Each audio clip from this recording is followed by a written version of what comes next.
What would you do if the very people meant to protect your neighborhood tore down your home instead?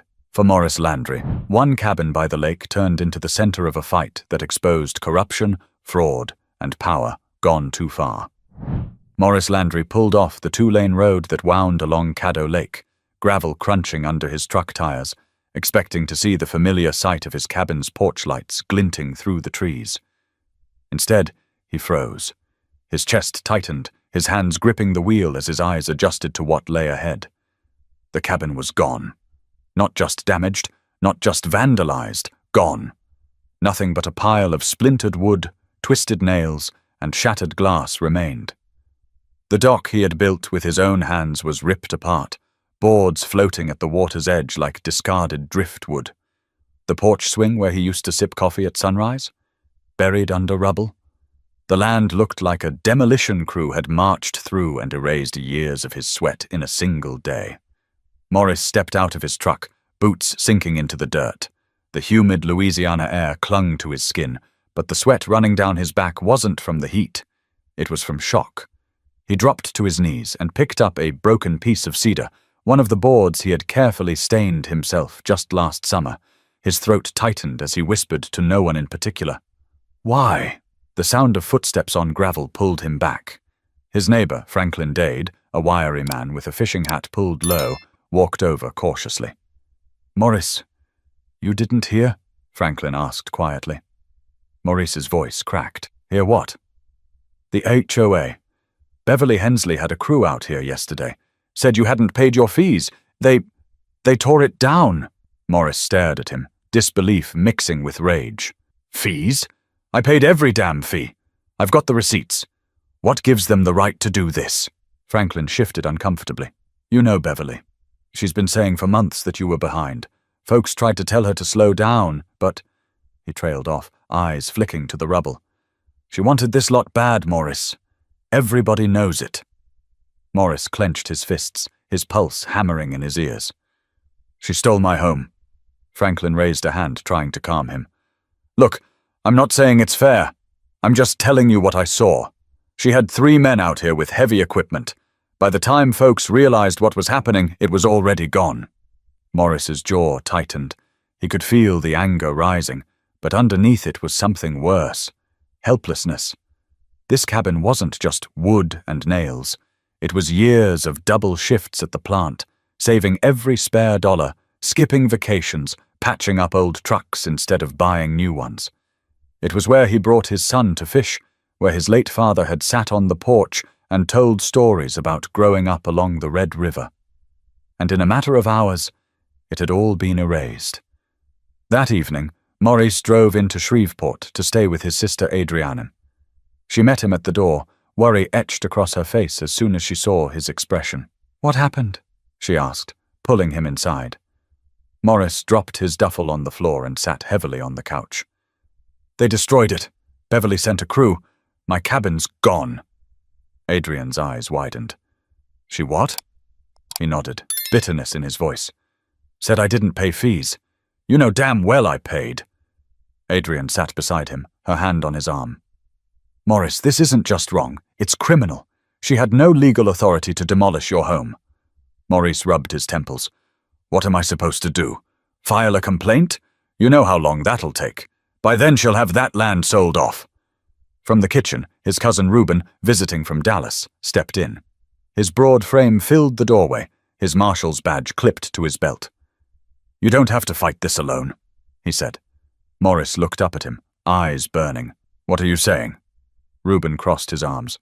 "I'm saying if Beverly thinks she can bully you with HOA rules, she doesn't know who she's dealing with. She just poked the wrong family." The room went quiet. For the first time since seeing the ruins of his cabin, Morris felt something stir inside him. Resolve. But Morris didn't yet realize that the fight ahead wouldn't just be about his cabin. It would expose something bigger. And Beverly Hensley was about to learn that some battles can't be won with threats and bulldozers. Before it was rubble on the ground, that cabin had been Morris's dream. He didn't grow up with much. His parents lived paycheck to paycheck in Shreveport, raising 4 kids on a steel worker's wages. Morris learned early that if you wanted something lasting, You had to put in the hours nobody else wanted. So he did. He took overtime shifts at the welding shop. He picked up side jobs repairing farm equipment. He kept a coffee can in his closet, where every spare 20 went straight toward one goal, a place by the lake. When he finally bought the plot on Caddo Lake 6 years ago, it was nothing but brush and mud. But Morris saw more than weeds. He saw mornings with his son dropping a line off a dock, evenings with friends gathered on a porch, quiet Sundays when the world felt far away. Piece by piece, paycheck by paycheck, he turned that land into a home. His sister Adrienne remembered those early days well. She'd helped stain boards, holding nails in her teeth while Morris hammered beams into place. "This isn't just a cabin," she told him once as they worked side by side. "It's your blood in these walls." Morris grinned through sweat and said, "Exactly. That's why it'll last." But even in those first months, there had been tension with the HOA. Beverly Hensley ran the association with an iron grip, showing up to every meeting in pastel suits and pearls, her smile sharp enough to cut. She was the kind of person who quoted bylaws like scripture. Where most folks bought lake property for peace and relaxation, Beverly saw control. At the first HOA meeting Morris attended, he raised his hand to ask about dock permits. Beverly gave him a long look before answering. "As long as your dues are current, Mr. Landry, you'll have no trouble." Something about the way she emphasized current made him pause. He let it slide then, but it stuck in the back of his mind. Over time, small frictions grew. Beverly sent letters about his grass being an inch too high. She complained when his nephew parked a boat trailer too close to the road. None of it was major, but it was constant, a drip of irritation that never stopped. Morris tried to brush it off. "That's just Beverly," Franklin Dade once told him with a shrug. "She likes reminding people she's in charge." Still, Morris kept every receipt, every statement, every letter tucked neatly in a folder. He wasn't about to let anyone accuse him of cutting corners. The real trouble started last year, when Beverly claimed his annual HOA payment hadn't been received. Morris pulled out the bank record showing the check had cleared. He even highlighted the transaction. At the next meeting, he slid the paper across the table. "There it is, paid in full." Beverly barely glanced at it before pushing it back with a smile that didn't reach her eyes. "Clerical errors happen. Just be sure it doesn't happen again." Morris's jaw tightened. "It didn't happen the first time." Whispers rippled around the room, but Beverly moved on, acting as if nothing had been said. After that, letters came more frequently. Warnings, notices, claims that his payments were late. Each time Morris showed proof. Each time, Beverly brushed him off. By spring, it wasn't just Morris noticing. Sherman from down the road pulled him aside one afternoon at the bait shop. "She's after you, Morris. Don't know why, but it's plain as day. Keep your eyes open." Morris chuckled bitterly. "She can't take what I've built, Sherman, not unless I let her." Sherman shook his head. "Don't underestimate her. Beverly always gets what she wants." Morris dismissed it then, but Sherman's words would echo later, standing in front of the ruins of his cabin. But back then, Morris still believed the system would protect him, that facts and proof would be enough. He had no idea Beverly was already planning her boldest move yet. The letters started out like ordinary HOA notices, polite wording, clipped sentences, and that tidy letterhead with Caddo Lake Estates Homeowners Association stamped across the top. At first glance, they didn't look threatening at all. But Morris learned quickly that the tone behind Beverly Hensley's words was anything but polite. The first one came in April. It claimed his dues were late. Morris spread the letter on his kitchen table, smoothing the paper with calloused hands. He pulled out his folder of records, flipped through, and there it was. Proof the check had cleared weeks earlier. He snapped a picture of the bank statement and mailed a copy back with a short note. "Paid in full. Please update your records." He figured that was the end of it. But a month later, another letter arrived. This one was less patient. "Second notice, your account remains delinquent. Immediate action required." Morris's blood pressure rose as he read it aloud to his sister over the phone. "They're saying I haven't paid," he told Adrienne, Her voice came sharp and certain. "And you have the proof?" "Right here in my hand." "Then don't let them bully you, Maurice. You're not in the wrong," he sighed, rubbing his temple. "Feels like she's building a case, though. Like she wants me to slip up." Adrian's tone hardened. "Then don't give her the satisfaction." By midsummer, the letters turned into warnings. Beverly's signature at the bottom seemed bolder, the sentences sharper. Failure to comply will result in penalties, including but not limited to property liens and enforcement action. One evening, Morris carried the latest letter to the HOA meeting at the lakeside clubhouse, the air conditioning blasted, but tension still hung thick. When his turn came to speak, he walked to the front with the paper in hand. He set it down on the table in front of Beverly. "This says I'm behind on fees." "I'm not. Here's the proof." He pulled a stapled set of statements from his folder and laid them out one by one. Beverly leaned back in her chair, eyes scanning the papers without picking them up. Her smile was thin, the kind that looked polite but carried teeth. "Mistakes happen," she said smoothly. "Our records show delinquency. Perhaps you should double-check with your bank." Maurice's voice hardened. "I've already done that, more than once." A murmur spread through the room. Sherman, seated near the back, raised his voice. "I've known Morris all my life. Man pays his bills. If he says he's square, I'd bet my last dollar on it." Beverly's eyes flicked to Sherman, then back to Morris. "This isn't about reputation, it's about compliance. If your payments are late, consequences follow." Morris's jaw tightened. "They're not late, and I won't sit back while you pretend otherwise." The meeting shifted on quickly, but the damage was done. Morris left feeling the weight of every stare. Some neighbors looked at him with sympathy, others with doubt. Beverly had planted her seed, that Morris Landry was a problem. By September, the notices no longer sounded like warnings. They sounded like threats. Final notice: immediate payment required. Failure to comply will result in enforcement up to and including removal of non-compliant structures. Morris read that last line over and over. Removal of non-compliant structures. He knew what it meant. That evening, he drove down the road to Franklin Dade's place. Franklin was sitting on his porch cleaning a shotgun when Morris pulled up. "Frank, you've lived here longer than anyone," Morris began. "These letters, they ever threaten to take somebody's house?" Franklin set the gun aside and frowned. "Never seen it go that far. Beverly likes to talk tough, but usually it's just fines and liens." "Why?" Morris handed him the letter. Franklin read it, whistled low, and shook his head. "She's gunning for you. Don't let her." Morris exhaled hard. "I don't plan to, but what if she means it?" Franklin looked him in the eye. "Then you better be ready, son. Beverly don't bluff." But Morris still believed the system would step in, that the law would protect him. He had no idea Beverly was already planning the day she'd send bulldozers down his road. The weekend Morris lost everything started like any other. He loaded his truck with tools and fishing gear, planning to head to Baton Rouge to visit his aunt. He locked the cabin, patted the porch rail out of habit, and drove away without a second thought. To him, that cabin was sturdy as the ground it stood on.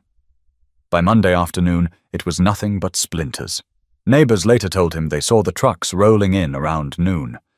A flatbed carried a yellow excavator, its engine growling as men in reflective vests unloaded it.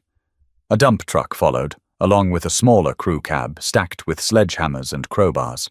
"Looked like a professional job," Franklin recalled later. But nobody had ever seen a crew work so fast. Beverly Hensley was there too. She stood under a wide-brimmed hat, clipboard in hand, pearls glinting in the sun. Her presence made it official, at least in appearance. When Franklin walked down to ask what was happening, Beverly's answer was clipped. "Mr. Landry has failed to comply with association bylaws. This structure is subject to removal."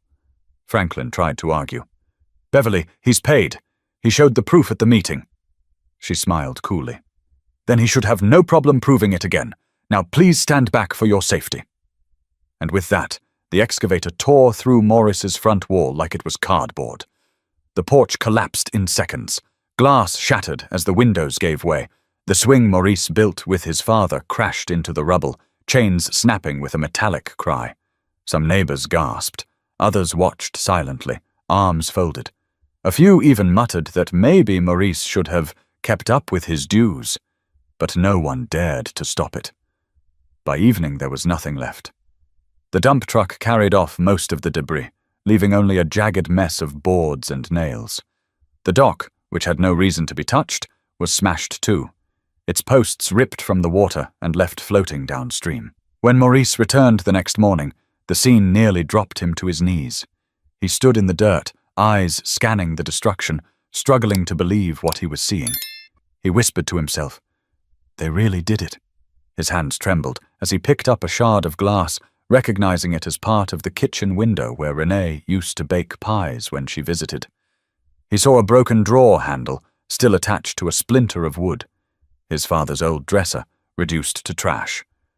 The air smelled like wet sawdust and oil, the lingering scent of machines that had erased years of work in hours. Franklin appeared again, hat in hand, guilt etched across his face. "Maurice, I tried to stop her. I swear I did." She wouldn't listen. Morris turned slowly. "You stood there and watched?" Franklin's voice faltered. What could I do? She had the paperwork. Crew said they were hired. If I'd stepped in, they'd have called the sheriff." Morris's chest rose and fell with fury. "Paperwork? That was my home." A few other neighbors drifted over. Some offered quiet condolences. Others avoided his eyes. Morris could tell who had sided with Beverly. Those who muttered about rules, about compliance, about how everybody has to play by the same system. He didn't argue. He just walked back to his truck, every step heavier than the last.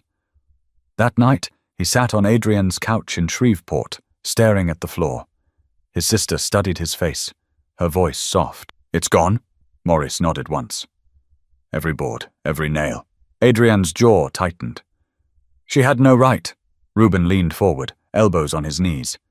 "You still got those letters?" Morris pulled the folder from his bag and dropped it on the coffee table. "Every one of them. Proof I paid. Proof she ignored it." Reuben thumbed through the pages, his brow furrowing deeper with each line. "She overstepped big time. This isn't civil anymore. It's criminal." Adrian's voice was low but firm. "Morris, you built that cabin with your own hands. You don't just let someone take that from you. We're going to get answers." Morris finally looked up, eyes burning with both grief and rage. "Then let's make sure she regrets this." But what Morris didn't know yet was that Beverly's ambition had left more than just his cabin in ruins. It had left a trail of evidence that could bring her whole operation down. The days after the demolition felt like living inside a nightmare that refused to end. Morris woke up at Adrian's house in Shreveport each morning with a moment of calm, only to remember that the cabin on Caddo Lake was nothing but wreckage. That realization hit like a hammer to the chest, every single day.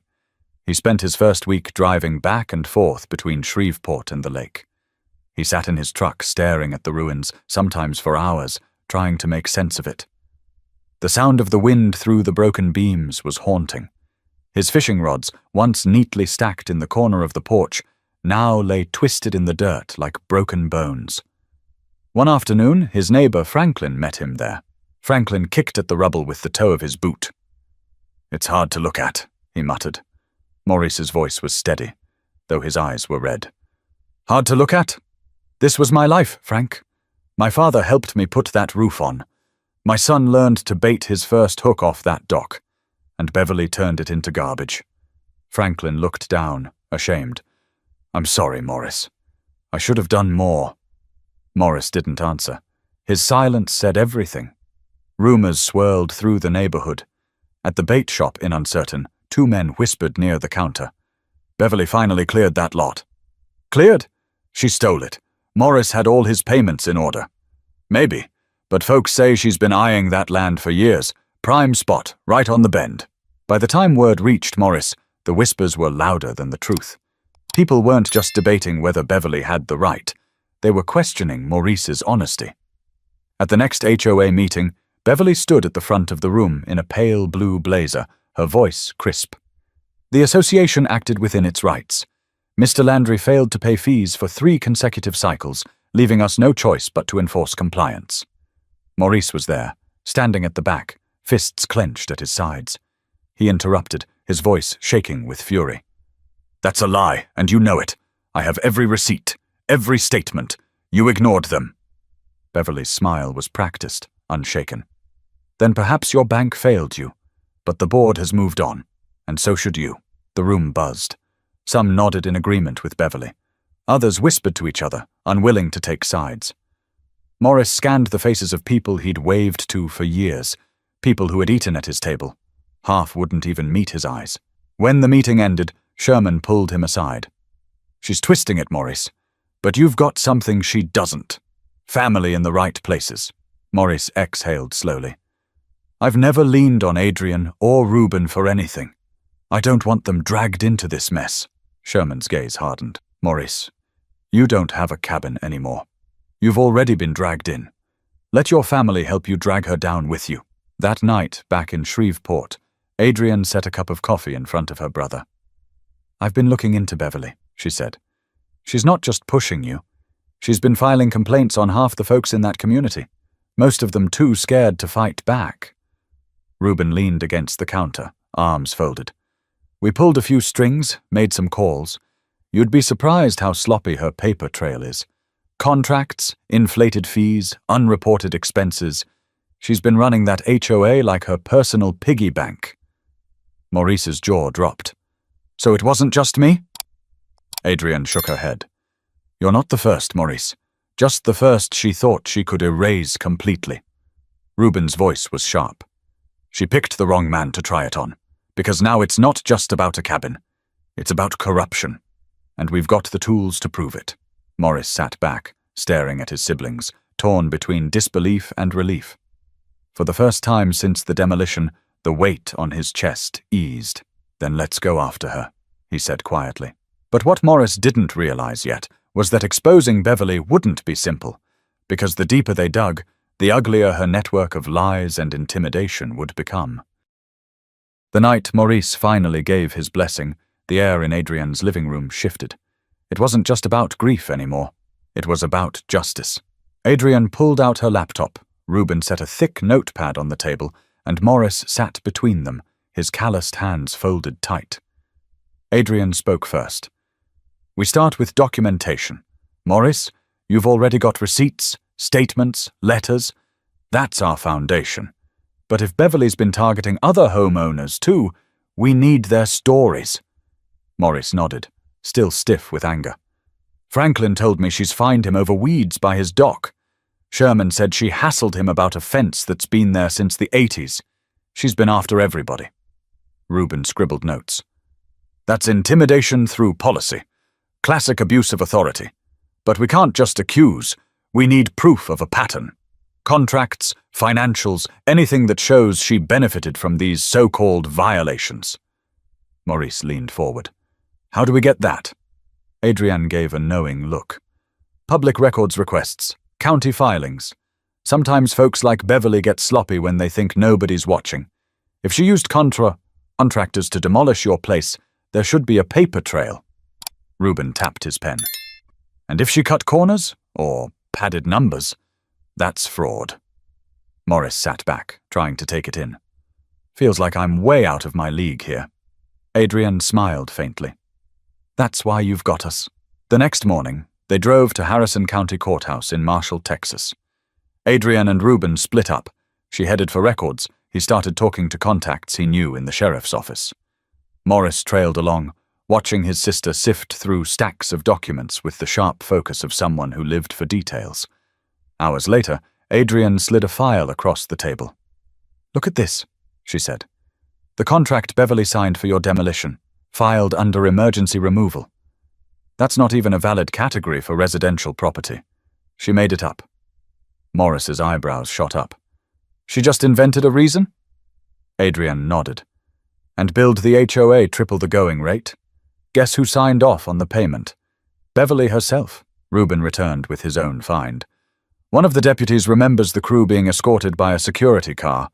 HOA funds covered it, which means she used association money for a private demolition without a court order. Morris's chest tightened with both rage and relief. So she really had no authority? None, Reuben confirmed. It was theft, straight up. That night, back at Adrian's, the three of them spread documents across the kitchen table. Receipts, contracts, bylaws highlighted in yellow. The evidence piled higher than coffee cups. Maurice rubbed his forehead.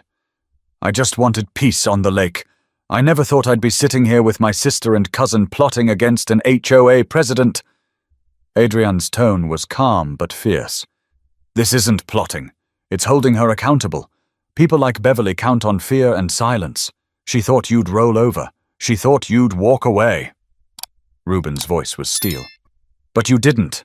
And now she's got to answer for it. Later that week, they visited neighbors. Franklin was first, still guilt-ridden about watching the demolition. I'll give you a statement, Franklin said firmly. Whatever you need. I saw her order that excavator to start. She never had a judge's order. I knew it then. I know it now. Sherman added his piece too. She fined me for trimming trees without her approval. Said it changed the character of the community. I still got the notice. Woman thinks she owns the lake. Each story added fuel. Each paper, each testimony painted the picture clearer. Beverly's power wasn't about maintaining order. It was about control and profit. One evening, as the three of them sat back after hours of sorting through files, Morris finally allowed himself a half-smile. She thought she was the storm, but she's about to see what it's like when the tide turns. But Beverly wasn't about to roll over quietly, because just as the Landrys began piecing together her corruption, she was preparing her own moves to silence them. The deeper Adrian and Reuben dug, the more rot they uncovered. What started as a demolition without authority began to look like a carefully constructed racket. Beverly Hensley wasn't just enforcing HOA rules, she was twisting them, bending them, and, when necessary, inventing them. Morris sat at Adrian's kitchen table night after night, staring at stacks of documents.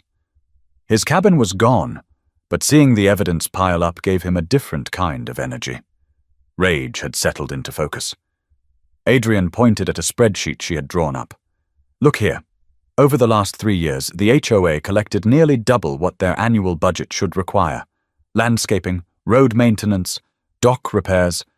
Those are legitimate expenses. But these contractor fees? She tapped her pen on a line item. Way out of line. Morris squinted at the numbers. 30 grand for mowing and brush clearing? You could hire 3 full-time groundskeepers for that. Reuben leaned back in his chair. And all of those contracts link back to one company. Hensley Property Services. Guess who owns it?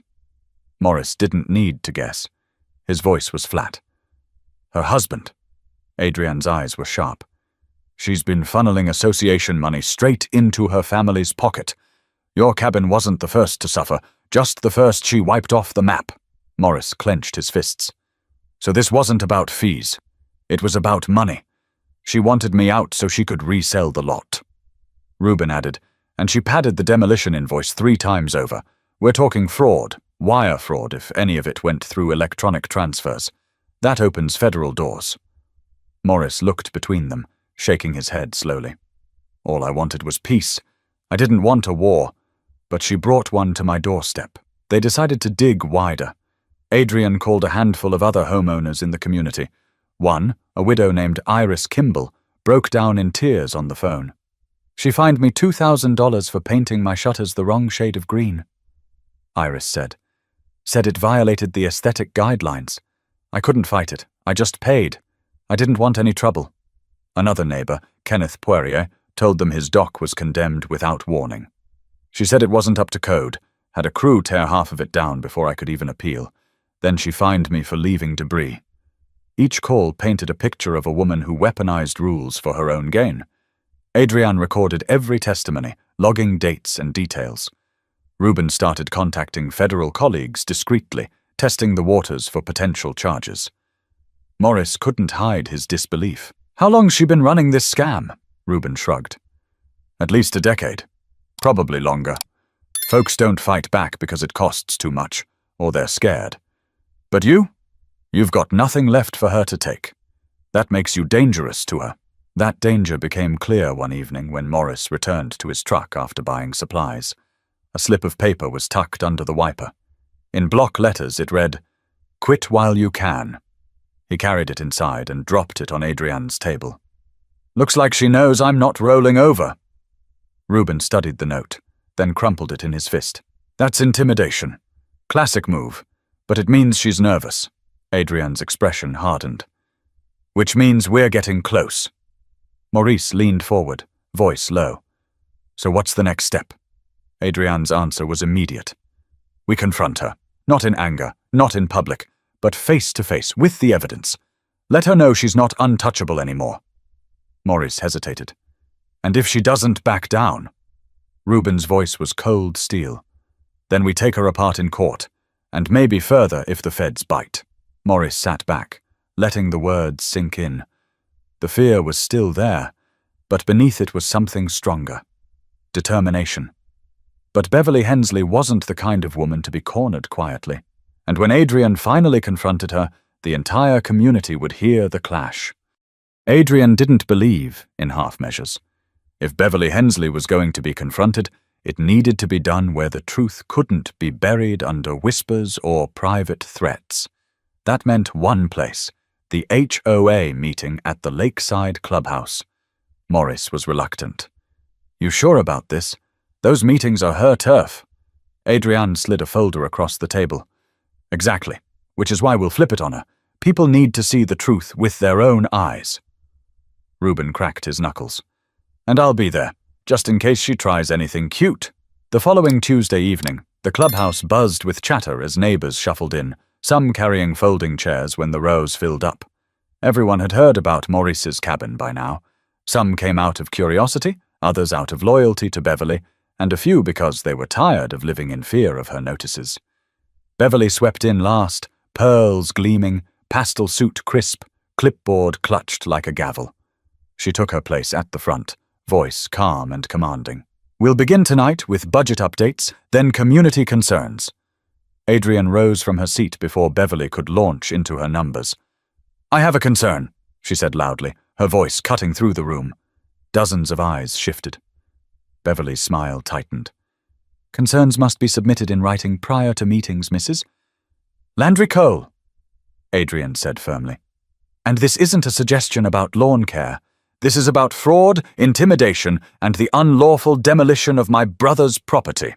Gasps rippled through the crowd. Morris sat stiffly behind her, every muscle coiled. Beverly kept her composure. Your brother failed to pay his fees. The board acted within its rights. Adrian opened the folder and held up a stack of bank statements. Paid, every year, on time. Cleared checks, stamped records. You ignored them. She handed copies to neighbors in the front row. Murmurs began. Beverly's smile faltered. Clerical errors are regrettable, but they don't change the fact. Reuben stood now, his voice heavy with authority. They don't change the fact that you billed triple the market rate for that demolition, signed off on your own contract, and funneled HOA money into your husband's company. I've seen the filings myself. The room erupted. Is that true? She can't do that. My doc fines went to her too. Beverly slammed her clipboard on the table. Order! This is slander! Baseless accusations from outsiders! Adrian's tone cut through the chaos. Baseless? We've spoken with at least 6 homeowners who've been fined or threatened under false pretenses. We have their notices. We have their testimonies. You've built a kingdom on fear, Mrs. Hensley, and it ends tonight. Morris finally spoke, his voice low but carrying across the room. You took my home. Not because of fees, but because you wanted that land. You thought I'd stay quiet. You were wrong. The silence that followed was thick. Even Beverly couldn't mask the shift in the room. Franklin Dade stood up from the back. I saw her give the order to the crew myself. No court papers, just her word. I'll swear to it. Then Iris Kimball, frail but determined, raised her hand. She fined me $2,000 for shutters. I paid because I was scared. I've kept the letter. One by one, voices rose, stories spilled, and the tide turned. Beverly tried to regain control. These claims are exaggerated. You all signed the bylaws when you bought your properties. But bylaws don't make you a queen. Sherman barked from the aisle. We trusted you to represent us, not rob us. The meeting dissolved into shouting. Some neighbors crowded around Adrian, asking what could be done.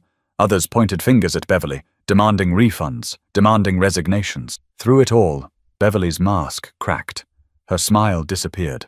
Her eyes darted as if calculating her next move. For the first time, she wasn't in control. Adrian closed the folder, her voice steady. We'll be taking this evidence to the district attorney's office. If anyone else has been wronged, now is the time to step forward. The more we have, the stronger the case. Morris stood beside her, his hand resting on the back of her chair. I've already lost my cabin, but I'm not losing my voice. Neither should any of you. The room went quiet, neighbors absorbing the weight of his words. Beverly snatched up her clipboard and stormed toward the door. This isn't over, she spat. Reuben's calm reply followed her out. No, it's just beginning. But while the community rallied, Beverly still had influence and money, and the fight was about to shift from the clubhouse to the courthouse, where every dirty detail would come under the spotlight. The morning after the HOA meeting, Morris sat at Adrian's kitchen table, staring at the mountain of papers spread before him. For the first time in weeks, he didn't feel alone. Neighbors who had once kept their distance now called, offering their own letters, notices, and bank records. The folder of evidence grew so thick, it barely closed. Adrian set her coffee cup down and leaned across the table. This isn't just about your cabin anymore, Maurice. We've got enough here to expose a pattern of fraud. Reuben added, and with the witnesses lining up, Beverly's hold on that community is cracking. But this is the point where she'll fight dirtiest. You ready for that? Maurice's voice was steady. I've already lost everything I built. There's nothing left for her to take from me. So yeah, I'm ready. Later that week, Adrian and Reuben met with the Harrison County District Attorney in Marshall. The DA, Clarence Odom, was a sharp man with thinning hair and a reputation for being tough on white-collar cases. He flipped through the documents, his brow rising higher with every page. Triple billing, self-signed contracts, unapproved demolitions. He set the folder down and looked at Morris. Mr. Landry, this isn't an HOA dispute. This is fraud, plain and simple. If half of this holds up in court, Mrs. Hensley is in serious trouble. Maurice clenched his fists in his lap. So what happens now? Odom leaned back. We'll subpoena her records officially. If she refuses, we'll escalate. But I'll be honest, cases like this get messy. HOA boards often circle the wagons to protect themselves. You need to be prepared for her to spin this as a witch hunt. Adrian cut in.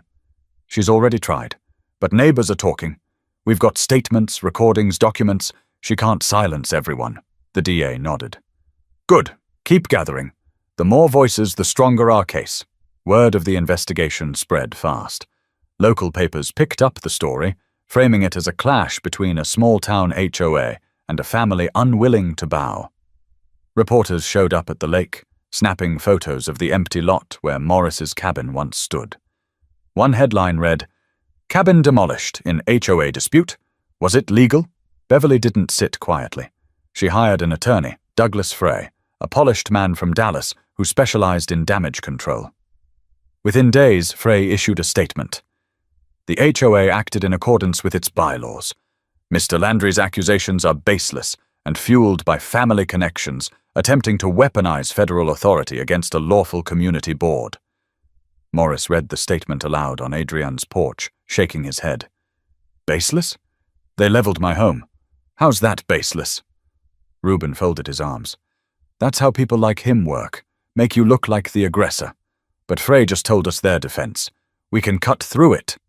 Meanwhile, neighbors once too afraid to speak began showing up with their own horror stories. A retired couple fined for a garden shed that had stood for 20 years.